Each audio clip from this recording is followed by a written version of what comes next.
할렐루야. 예, 간밤의 태풍에 또 보호하시고 이끌어주시고 지켜주신 분에 감사하면서 새로운 달 10월의 첫째 주를 맞이합니다. 주님의 사랑으로 먼저 환영하며 축복합니다. 그리고 한 주간 동안 수고 많이 하셨습니다.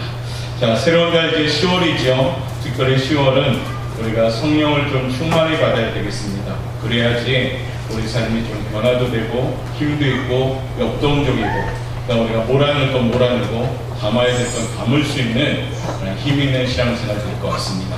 그래서 10월에는 성령 충만함 받아서 하나님이 허락하시는 좋은 비전의 열매 맺고 주 안에서 행복한 삶 그리고 보람된 삶 사시는 우리 성도님들 되시길 바라겠습니다. 우리 그런 의미에서 한번 이 시간에 쫓아서 표 한번 외치겠습니다. 성령 충만함 받아 행복한 열매 맺읍시다. 같이 한번 외치겠습니다. 시작. 성령 충만함 받아 행복한 열매 맺읍시다. 할렐루야. 네, 성령 충만함 받으면 행복한 열매가 됩니다. 그래서 오늘 본문의 말씀을 토대로 우리 한 분 한 분마다 세우심의 그 선한 뜻대로 정말 이 마지막 때 예수 믿는 그리스도인으로서 영향력 있는 성도들 되었으면 합니다. 예수님 믿으면 물이 변해서 포도주로 변합니다. 예수님 믿으면 영적인 부분에 큰 변화가 시작됩니다. 죽었던 영혼이 살아나고 지옥 백성이 천국 백성으로 변화되고요. 영원히 형벌받아야 될 존재들이 영원한 생명을 누리게 됩니다. 마귀의 종이었던 사람들이요 하나님의 자녀가 됩니다. 그러나 이러한 엄청난 변화를 경험하고서도 실생활에서는 전혀 변화가 없는 너무나도 약한 모습을 보일 때가 있습니다. 그 이유는 왜냐하면 성령의 충만함이 없기 때문입니다. 성령의 소멸함이 있기 때문입니다. 과연 우리 사랑하는 성도님들 어떻습니까? 신앙생활, 이 신앙생활의 동력은요 성령 충만함입니다. 성령이 충만한 신앙생활은 역동적인 걸음을 걷지만요 성령이 소멸되는 신앙생활은 너무나도 힘들고 무겁고 지칩니다. 10월에는 우리 성도들이 성령의 충만함 받아서 신앙생활에 동력을 가질 수 있는 복된 성도님들 되시길 바라겠습니다. 아무리 좋은 자동차도 기름이 없으면 달릴 수가 없습니다. 아무리 좋은 컴퓨터도 전기가 없으면 사용할 수가 없습니다.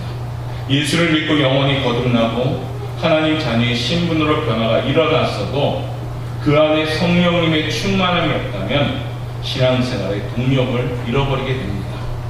부활하신 주님께서 제자들에게 나타나셔서 그들 향해 숨을 내쉬면서 이런 말씀하시죠. 성령을 받으라. 부활하신 지 40일 안에 승천하셔서 제자들에게 아버지 약속하신 성령을 받으라라고 주님 말씀하십니다. 왜냐하면 성령 받는 일이 중요한 일이기 때문입니다. 구약에는 성부 하나님이 다스리던 시대였고 신약에는 성자 하나님 예수님이 다스리던 시대였습니다. 지금 이 시대는 보혜사 성령님이 이 땅에 보내주셔서 성령 하나님이 우리가 동행하시면서 우리 일거수일투족을 맡아서 주관하시는 시대입니다.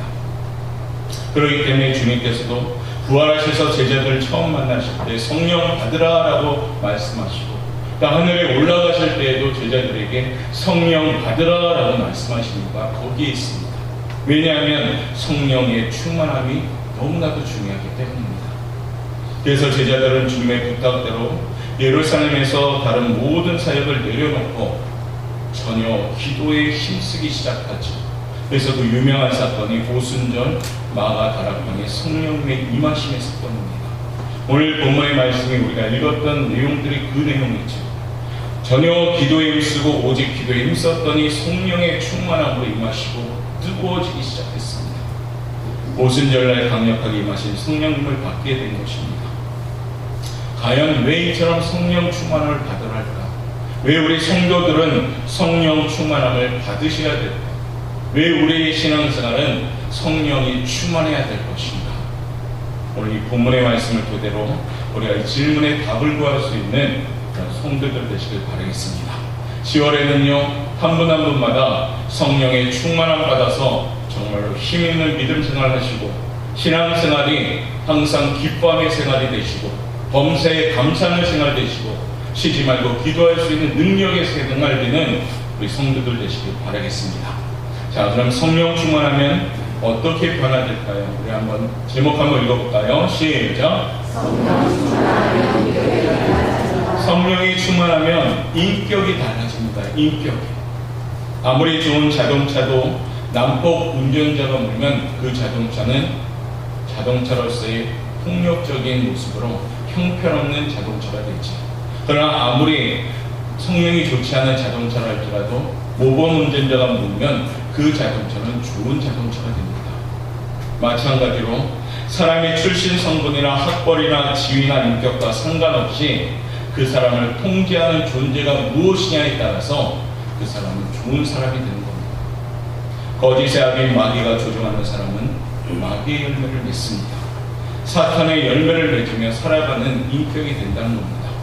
마귀의 열매는 이러한 모습이라고 성경은 증거하죠. 갈라디아서 5장 19절부터 21절 내용인데요. 우리 한번 읽어보도록 하겠습니다. 시작. 음행과 더러운 것과 호색과 우상숭배와 주술과 원수 맺는 것과 분쟁과 시기와 분냉과 당짓는 것과 분열함과 이단과 투기와 술 취함과 방탕함과 또 그와 같은 것들이라 전에 너희에게 경계한 것 같이 경계하노니. 아멘. 사탄이 종로를 타고 사탄의 종로를 타는 인격들은 어떤 인격인가? 오늘 우리가 읽었던 내용들입니다. 술 취함, 분냄, 시기, 다툼, 신앙생활을 하면서도 우리가 어떠에 매여 있는가에 따라서 우리의 인격은 천지차이라는 겁니다. 성령의 충만함 받으면요, 이 인격이 변화되기 시작한다는 겁니다. 마귀의 종로를 했던 우리의 인격이 얼마나 버려야 될 것 투성입니까? 지금도 신앙생활하면서 사실상 아직 버리지 못한 것 때문에 우리가 갈등하고 힘들어하는 이유가 여기에 있습니다. 그러나 성령님께서 우리들을 주관하시면 우리는 이와 같은 열매를 맺기 시작합니다. 갈라디아서 5장 22절 말씀인데요. 우리 한번 읽어보도록 하겠습니다. 시작. 희락과 화평과 오래 참음과 자비와 양성과 충성과 온유와 절제니 이 같은 것을 금지할 법이 없느니라. 할렐루야. 성령의 열매는 사랑과 희락과 화평이라고 했습니다. 오래 참음과 자비와 양선이라 했습니다. 그리고 충성과 온유와 절제라 했습니다. 우리의 생활 가운데 이러한 인격적으로 변화되는 모습이 되어질 때 그 사람이 성령 충만한 사람이 되는 겁니다. 우리의 모습 중에 이러한 열매가 없이 아직도 여전히 사단이 주는 열매를 갖고 있다면 우리가 몰아낼 수 있는 방법은 성령 충만한 자가 된다. 10월은 열매를 맺기 시작하는 달입니다. 그리고 열매를 준비하는 달이기도 합니다. 열매 가운데 성령의 9가지 열매, 참 좋은 열매이지. 이 열매만 나의 모습에 있다면 우리는 아마 인격적으로 완성될 것 같습니다. 10월에는 정말로 성령 충만함 받아서 우리 사랑하는 영광교회 성도님들 풍성한 열매를 맺는 우리 성도들 되시길 바라겠습니다. 그래서 여러분들 통해서 여러분의 인격, 변화된 인격을 통해서 여러분의 주변이 변화될 수 있기를 바라겠습니다. 여전히 변화되지 못한 인격 때문에 갈등하고 부딪힘이며 또한 신앙생활이 무거움이며 지침이며 낙담과 절망하지 않는가 돌아보면서 하나님 성령 충만함 받기를 원합니다. 그 충만함 받아서 나의 인격이 변화되기를 원합니다라고 기도할 수 있는 우리 성도들 되시길 바라겠습니다. 예수 믿는 사람들은요, 예수님을 닮아가는 것이 목표입니다. 예수님 믿는 것은요, 교회를 다니는 것이 예수 믿는 것이 아니라 교회를 통해서 예수님의 인격을 닮아가는 것입니다. 그 인격의 대표적인 모습들이 오늘 9가지 성령의 열매입니다. 사랑하셔야 되고, 희락, 또 온유, 절제, 충성, 착하셔야 되고, 자비로우시고요, 충성하셔야 됩니다. 이러한 것들이 우리의 삶 가운데 있다면 아마 우리의 모습을 보고 세상 사람들은 야, 저 사람은 정말 그리스도인이구나 라고 인정할 줄 믿습니다. 10월에는 우리 옥고영감교회 성도님들 한 분 한 분이요, 주변에서 이와 같은 인정받는 성도들 되시길 바라겠습니다. 그러기 위해서 어떻게 해야 됩니까? 성령 충만함 받으셔야 됩니다. 옛날 서울에 처음으로 수도가 설치되었을 때 저도 잘 모르는 이야기입니다. 그런데 예화로 지금 들지요. 재미있는 일들이 많이 있었다고들 합니다. 많은 사람들이 조그만 수도꼭지 하나만 들면 물이 끝도 없이 콸콸콸 쏟아지는 그 광경을 보고 굉장히 신기하게 여겼죠. 어떤 사람은 그래서 철물점에 가서요 수도꼭지를 사왔다고 합니다. 그리고요 자기 집의 벽에다 부착을 해서 수도꼭지를 틀어뜨려 합니다. 그런데요 물이 안 나오죠. 왜 물이 안 나와 하면서 철물점에 가서 다시 막 불평하죠. 왜 불량품을 파냐고. 되게 웃긴 얘기죠. 옛날 어려울 때 이런 일들이 있었다고 합니다. 그 물이 왜 나왔을까요? 그 물은 수도 파이프에 연결되었기 때문입니다. 그 수도 파이프는 또 근원지에 물탱크나 혹시 저수지에 연결되었기 때문에 물이 나온 거죠. 만약에 그것이 연결되지 않은 수도꼭지는 아무리 그 수도꼭지가 금으로 만들어 있을지라도 거기엔 물이 나올 수가 없습니다. 마찬가지로 우리의 삶도 비슷합니다. 외부적인 여러 가지 요인 때문에 우리는 기뻐할 수가 있습니다. 그러나 그 기쁨은 한시적입니다. 그 기쁨이 변해서 또 슬픔이 되고 낙담이 되고 절망이 됩니다. 그러나 성령 하나님이 안에서 주시는 이 기쁨은 한량없이 즐거운 겁니다. 아까 191장의 찬양의 고백처럼 내가 매일 기쁘게 순례길 행하며 주의 성령이 함께 하시는 겁니다. 그 기쁨을 가지는 성도들은요 날마다 기뻐할 수가 있는 것입니다.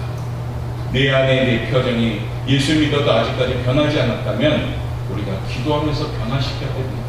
옆에 분의 모습을 통해서 주변이 행복해야 됩니다. 여러분들이 나타나면요 여러분들이 거하는 그 공동체가 행복해야 되는 겁니다. 그런 영향력이 있어야 된다는 거죠. 왜요? 잘생기고 못생기고 예쁘고 못생기고 그 차이가 아닙니다. 예수 믿으면 기쁨이 안에서부터 펄펄펄 넘치기 때문에 날마다 웃을 수가 있는 겁니다. 옆에 분 한번 쳐다보면서 인사하지요. 항상 기뻐하지요. 항상 기뻐했으면 좋겠습니다. 우리 주일에 모이는 우리 성도들의 표정이 기뻐하는 표정, 가장 예쁜 표정이 되었으면 좋겠습니다. 그래서 예배에 오시면은 이미 그 앉는 그 순간부터 기뻐해야 되는 겁니다. 근데 가끔은요 무거운 뭐 홀로 지고 견디다 못해 쓰러지는 표정을 짓는 분들이 많다는 거죠. 쓰러지지 좀 마십시오. 우리 주님이 붙잡아 주십니다. 성령 충만함 받으면요 이와 같은 인격을 가지는 겁니다. 예수 믿으면 선한 영향력이 시작돼야 됩니다. 예수 믿는 것을 아는데도 불구하고 주변에서 여러분들 통한 변화가 일어나지 않는다면 우리는 우리 자신을 다시 한번 기도하면서 돌아봐야 된다는 겁니다. 성령 충만을 받으면 인격이 변화됩니다. 사랑하는 우리 오프양가족 성도 여러분, 10월에는요 여러분을 통해서 예수님의 모습이 나오길 바랍니다. 여러분을 통해서 하나님의 형상이 회복되시길 바라겠습니다. 그래서 하나님이 외쳤던 참 보기에 좋았더라라는 이 모습이 여러분의 인격의 모습이 되시길 바라겠습니다. 두 번째는 성령 충만하면요 읽어볼까요? 시작. 성령 충만하면 능력이 바뀝니다. 능력이 바뀝니다. 어떤 능력을 가지고 있느냐에 따라서 일의 결과도 크게 차이가 납니다. 늘 자신의 능력만으로 사는 사람은 자신의 능력 이상으로는 못하게 됩니다. 마귀의 능력을 힘있는 사람들도 자신들이 할 수 없는 엄청난 일을 하는 경우도 있습니다. 그러나 불행하게도 그 사람들은 마귀의 능력을 사용했고 마귀의 종이 되었기 때문에 결과론적으로 영원한 지옥에 갑니다. 사랑하는 성도 여러분, 우리는 하나님의 능력으로 살아가셔야 됩니다. 그 능력은 무한하시며 선하십니다. 하나님의 능력으로 살아가려면 그렇기 때문에 성령 충만을 받으셔야 됩니다. 사도 베드로와 삼손의 인생을 한번 비교해 보죠. 베드로는 무능력한 사람이었습니다. 주님을 만날 때부터 그는 어부로서 실패했던 삶을 살았습니다. 밤새워 그물을 던졌지만 한 마리의 물고기도 잡지 못했던 인생이었습니다. 주님이 십자가를 지실 때에도 수제자로서 실패된 인생을 살았습니다.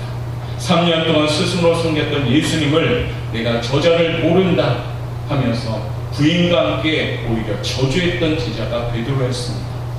그러나 실패자 베드로가요 오늘 사도행전 2장에서 성령을 받게 됩니다. 성령 충만함 받으니까요 그 능력이 능력으로 바뀌기 시작합니다. 베드로가 말씀을 전할 때마다 3,000명이 회개하며 주님께 돌아옵니다. 또한 사도행전 3장에서는요, 성전 미문에 앉은 안질뱅이를 살리고 일으켜 세워주십니다. 그리고 베드로가 또 한 번 선포할 때마다 5,000명의 사람들이 회개하며 주님께 달려옵니다. 무능력한 실패자인 베드로, 그는 성령 충만함 받으니까요, 능력으로 바뀌기 시작합니다. 그런데 이와 반대로 삼손은요, 태어날 때부터 나실인으로 태어났고요, 그에게는 하나님이 엄청난 능력을 주셨습니다. 그에게는 낙이 턱뼈를 가지고요, 블레셋군을 1,000명 정도 무찌를 수 있는 아주 힘있는 능력이 있었습니다. 그를 상대해도 아무도 이길 존재가 이 땅에는 없었습니다. 그러나요, 삼손이 거룩한 영이 떠나자, 어떤 한 여인으로 말미암아 그 거룩한 영이 떠나자 그는 적들에게 잡히는 인생이요, 눈도 파이는 인생이 되었습니다. 오히려 우는 일이 찾아오게 됩니다. 왜요? 성령님이 떠나니까요. 하나님 나라를 세우기 위하여 수고하시는 사랑하는 성도 여러분, 이 아침 말씀으로 저와 여러분에게 하나님이 성령을 한량없이 부어주기를 원하십니다. 성령의 능력으로 새로운 달 10월은요, 여러분의 삶이 회복되시길 바라겠습니다. 내가 회복하려고 아둥바둥할 때는 우리가 너무 힘들죠. 그러나 하나님이, 성령 하나님이 충만함 받아서 그 능력을 가진다면 우리는 회복할 수 있는 힘이 있다는 겁니다. 인생도 승리하는 인생이 됩니다. 성령 충만함 받으면 우리의 능력은 완전히 바뀌게 되는 겁니다. 무능한 인생이 유능한 인생이 됩니다.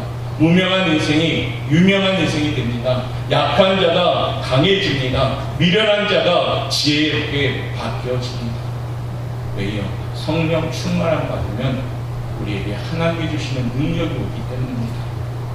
빌립보서 4장 13절 말씀, 우리 잘 아는 말씀인데요, 한번 읽어보도록 하겠습니다. 시작. 믿으십니까? 내게 능력 주시는 자 안에서 내가 모든 것을 할 수 있습니다. 내가 능력 주시는 자 밖에서는 모든 것을 할 수 없습니다. 주님 밖에 있으면 유능한 자라도 무능해지는 겁니다. 주님 안에 들어오면 무능한 자도 능력 있는 사람으로 바뀌는 겁니다. 10월은요, 주님 품 안에 성령 충만함 받아서 능력 있는 성도들 되시기를 바라겠습니다. 세 번째, 성령 충만함 받으면 뭐가 바뀔까요? 한번 읽어보도록 합니다. 시작. 성령 충만하면 인생의 가치가 바뀌는 겁니다. 지갑의 가치는 지갑 자체의 가치로 결정되는 것이 아닙니다. 아무리 비싼 지갑을 가지고 있을지라도 거기에 돈이 한 푼도 없다면 그 지갑은 거들떠보지도 않을 겁니다. 아무리 부족하고 연약한 싸구려 지갑이랄지라도 그 지갑에 수천만 원의 돈이 들어있다면 누구든지 그 지갑을 탐낼